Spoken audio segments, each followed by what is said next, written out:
Olá pessoal, eu sou a Mayara Lima. E eu sou o Dr. Thiago Mello. E hoje a gente está aqui para uma temática bem polêmica. Testosterona, você precisa? Faz mal no longo prazo? Será que você vai ter problemas hepáticos? Será que você vai aromatizar? Você sabe o que é a aromatização da testosterona? Para isso, o Dr. Thiago está aqui. Nada melhor do que ele, um médico, tanto com a formação do esporte quanto da medicina integrativa, para falar para vocês que vivem nos questionando. Nutri, o que você acha? Não sou eu que tenho que achar. Quem tem que fazer o diagnóstico e falar com vocês é o profissional dessa área, que é a medicina integrativa e esportiva. Então hoje o Dr. Thiago vai tentar desmistificar muitos dos preconceitos e até medos, mitos, e reais efeitos colaterais que podem acarretar no uso incorreto da testosterona. Então vou passar a palavra para o Dr. Thiago para falar um pouquinho pra gente desse famoso e tão discutido hormônio que é a testo.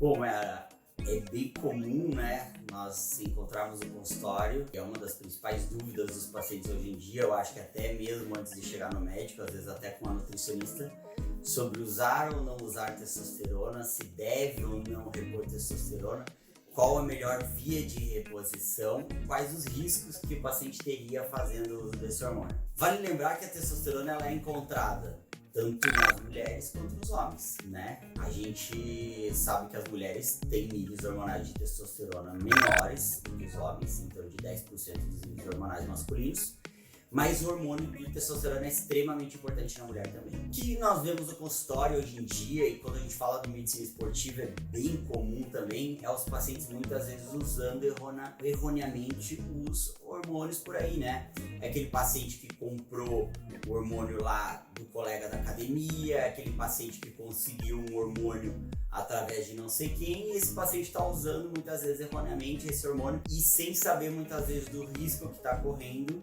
e sem ter, às vezes, o benefício propriamente daquele hormônio. Então é extremamente importante que tudo comece por uma avaliação no consultório, por uma indicação clínica e que a gente, o profissional médico, consiga identificar possíveis queixas relacionadas à testosterona. Então, o paciente com queda de libido, com indisposição, com ganho de gordura corporal, com uma dificuldade muitas vezes de melhorar sua composição, às vezes até na hipertrofia, um paciente com uma perda muscular importante. Nós temos que identificar esses sinais, esses sintomas de níveis hormonais de testosterona baixa.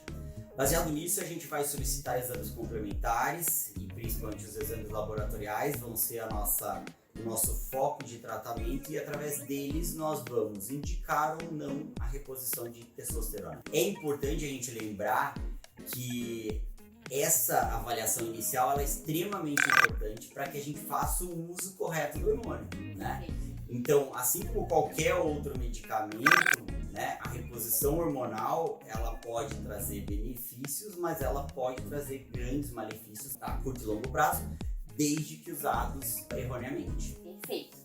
Doutor Thiago, vamos tentar trazer algumas explicações que eu tenho certeza que são dúvidas dos nossos ouvintes. O que é a testosterona em si no formato das aplicações? Ela é feita no formato de gel, injetável. Quais são as possibilidades que existe hoje no mercado para que você induza esse aumento de testosterona? Por onde que se começa no tratamento médico? Então hoje, na verdade, a gente tem algumas formas de repor esses hormônios, Quando a gente fala, por exemplo, das mulheres, a gente vai ter uma prioridade na reposição hormonal, fazendo a reposição via oral, através de comprimidos, ou através de gel transdérmico, que é um gelzinho, tipo um creme que a paciente vai passar na pele. Essas são as formas mais seguras quando a gente está falando de mulheres, certo? Quando a gente está falando da reposição hormonal masculina nos homens, da testosterona nos homens, a gente também tem a forma injetável, que é mais comumente usada. E na forma injetável, a gente tem testosteronas que são de reposição mais longa, que são testosteronas de depósito, testosteronas que duram até 3 meses no corpo, ou testosteronas que têm uma meia-vida mais curta, uma duração mais curta, que as injeções vão ter que ser mais frequentes. A gente tem ainda hoje em dia, uma coisa um pouco mais recente, já vem de alguns anos aqui, a reposição através dos chips, Isso ficou muito conhecido através do chip da beleza, que ficou muito comum, o chip da gestrinona, que acabou sendo uma reposição para as mulheres, mas a gente tem também o chip da testosterona também para fazer ou em mulheres ou em homens. Perfeito. E se você puder, conta pra gente quais seriam os efeitos colaterais desse uso que ela dura um pouco menos tempo e desse uso onde ela é de depósito. Quais seriam as diferenças? Quando a gente está falando de uma testosterona de depósito, que eu vou aplicar um hormônio que vai ficar um tempo maior no teu corpo, se torna um pouco mais difícil a gente controlar os possíveis efeitos colaterais. Vamos imaginar assim, eu estou injetando um hormônio no teu corpo que vai durar 3 meses, ou através de um chip que pode demorar um período bem maior, às vezes ano. Então assim, é difícil, se a gente tiver efeitos colaterais, a gente ter um controle desses efeitos colaterais, uma vez que eu já injetei o medicamento. Quando eu estou usando medicamentos de ação mais curta, eu consigo controlar os efeitos colaterais. Porque se o paciente começar a ter efeitos, eu reduzo a dose, eu retiro o medicamento, eu faço um espaçamento, eu tenho outras formas de mediar isso, né? Como que a gente vai tentar evitar esses possíveis efeitos colaterais? Tendo uma boa indicação clínica na reposição. Então é importante a gente primeiro se embasar no laboratório, se embasar na queixa do paciente, saber qual hormônio a gente vai indicar e qual é a dosagem certa de hormônio para cada paciente. Então a nossa ideia, quando a gente está fazendo a reposição hormonal, é a gente atingir níveis hormonais de testosterona melhores do que o paciente já tem, até para melhorar as queixas do paciente, mas que a gente respeite o fisiológico do corpo, que é o padrão normal, né, o natural do corpo. E aí a gente vai ter riscos menores, efeitos colaterais menores, né? E se a gente for falar desses efeitos colaterais, quais seriam eles, né?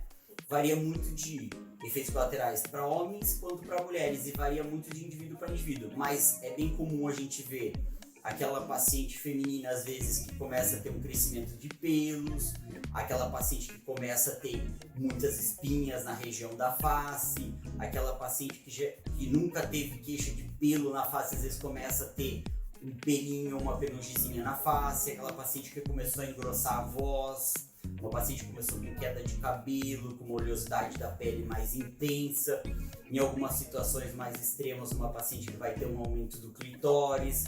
Então, esses sintomas de virilização no sexo feminino, eles vão acontecer principalmente quando a gente tiver o uso errôneo, com doses erradas e com uma má indicação na reposição. Por isso que eu digo para os pacientes, é importante a orientação no consultório, né? Porque quando a gente está lá embasado nos exames, embasado na história clínica e acompanhando esse paciente, o risco de a gente ter efeitos colaterais e conseguir modular eles são muito menores, na verdade. Os efeitos colaterais são menores, né?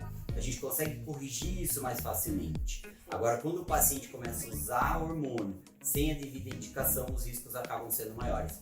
E quando a gente fala no homem, principalmente o uso exacerbado dos hormônios no sexo masculino, os efeitos colaterais vão ser muito parecidos. É bem comum os homens chegarem no consultório hoje, por exemplo, com uma tendência muito grande à calvície, né? A famosa alopecia androgenética, aquele paciente que começa com entradas grandes, né? Aquele paciente que começa a ver que o seu fio de cabelo começa a ficar mais fino, um fio mais desestruturado. Isso pode ter relação com o uso errôneo dos hormônios, né? E os mesmos efeitos colaterais da mulher. Então, aquela paciente com mais oleosidade de pele, com mais espinhas.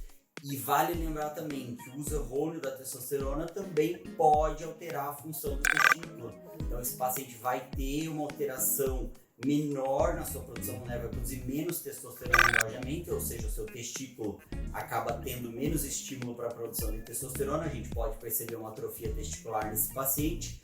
E a gente também vai ver uma variação na produção de espermatozoides. Então esse paciente que acabou usando hormônio, ele pode ter sim uma produção de espermatozoides prejudicada. E o que você sugere, Thiago, para esse paciente acompanhar os exames de sangue? Existe algum exame que vai indicar esse hipogonadismo de forma mais clara? Sim, através dos exames laboratoriais a gente vai conseguir identificar isso. Então a gente vai pedir uma gama de exames. Entre eles, óbvio, nós vamos pedir os exames hormonais, nós vamos dosar a testosterona total desse paciente, nós vamos dosar a testosterona livre, o DHT, o SDHEA. Nós vamos avaliar o LH e o FSH, que são hormônios que estimulam a função testicular. Então nós vamos ver se esse testículo está trabalhando adequadamente. Muitas vezes nós temos que pedir também um ultrassom do testículo para a gente ver o tamanho desse testículo, se ele tem um tamanho ideal, se o paciente já pode ser caracterizado como um hipogonadismo. E outra coisa que é importante também é a gente dosar os níveis de SHBG. Então o SHBG a gente sabe que que é uma globulina ligadora de hormônios sexuais, e ela tem um papel extremamente importante também no carreamento dessa testosterona e também na atividade dessa testosterona. Então você vê que é um conjunto de exames que a gente vai ter para se embasar, na verdade, nessa indicação de reposição ou não da testosterona propriamente dita. Muito bem. Então, antes de usar qualquer ativo ou medicamento para controlar esses efeitos adversos, doutor Thiago, o ideal seria o paciente começar com o tratamento correto para que ele tenha o menor nível de efeitos colaterais possíveis. Seria isso? Com certeza, com certeza. Então é isso que eu falo. Quando o paciente vem para nós no consultório e a gente faz toda essa indicação clínica, né, da reposição ou até mesmo da indução da produção de testosterona, a gente tem um risco muito menor desses efeitos colaterais. A gente consegue controlar muito mais esses efeitos colaterais. Perfeito, muito bom. E nos homens existe uma famosa reclamação que é a gordura na parte do peito. O que a gente tem a ver com a reposição de testosterona e esse aumento da adiposidade na região do peitoral? A gente tem que diferenciar um pouco a famosa ginecomastia, né? Que seria aquela glândula mamária que pode ser formada após o uso errôneo, ou às vezes o paciente nem está usando, na verdade, hormônio, pode ter outras causas de indução, do que o acúmulo também de gordura na região da mama, no tórax, né, do homem. Então, assim, muitas vezes essa disposição, na verdade, de gordura na região da mama, ela pode ou não estar associada a alterações nos níveis hormonais. Quando a gente fala de testosterona, e você falou no início do vídeo, né, sobre a questão da aromatização, é bem comum a gente ver no consultório os pacientes usando erroneamente a testosterona, e muitas vezes esses pacientes nem têm conhecimento que o uso errôneo dessa testosterona pode fazer o que a gente chama de aromatização. Ou seja, o nosso corpo pode transformar essa testosterona, converter ela em hormônio feminino. E esse hormônio feminino pode sim ir lá na região da mama e se ligar ao receptor, estimulando, na verdade, a glândula mamária, fazendo um nozinho. Então esse paciente muitas vezes começa com uma sensibilidade na mama, que às vezes uma sensibilidade leve, passa muitas vezes despercebida, muitas vezes pode ser até dolorosa, desconfortável, e o paciente sente como se fosse um nozinho, uma bolinha na região do mamilo, tá? Então isso é bem comum. Então, além do paciente estar usando erroneamente a testosterona sem uma indicação precisa, esse paciente pode estar tendo efeitos colaterais como o acúmulo de gordura ou até estímulo da glândula mamária na região do peito. Perfeito. Então são diversas as implicações do uso da testosterona de forma incorreta, e nós sabemos que sim, todos os hormônios cumprem uma função no nosso metabolismo, né? Desde importantes divisões celulares, que a testosterona também vai ser importante para esse papel, avidez para absorção de aminoácidos, né? Captação de aminoácidos e também melhoria dos níveis de glicose. Eu sempre busco conversar com os pacientes sobre isso, que assim como a mulher tem a menopausa, o homem também vai passar pelo aspecto da andropausa, não é mesmo? Com certeza. E a andropausa para o homem também afeta os níveis de densidade mineral óssea, então o mesmo papel que a gente tem da importância do estradiol, progesterona nas mulheres, a testosterona também tem uma importância na saúde vital dos homens, que muitas vezes é ignorado, não é mesmo? Com certeza.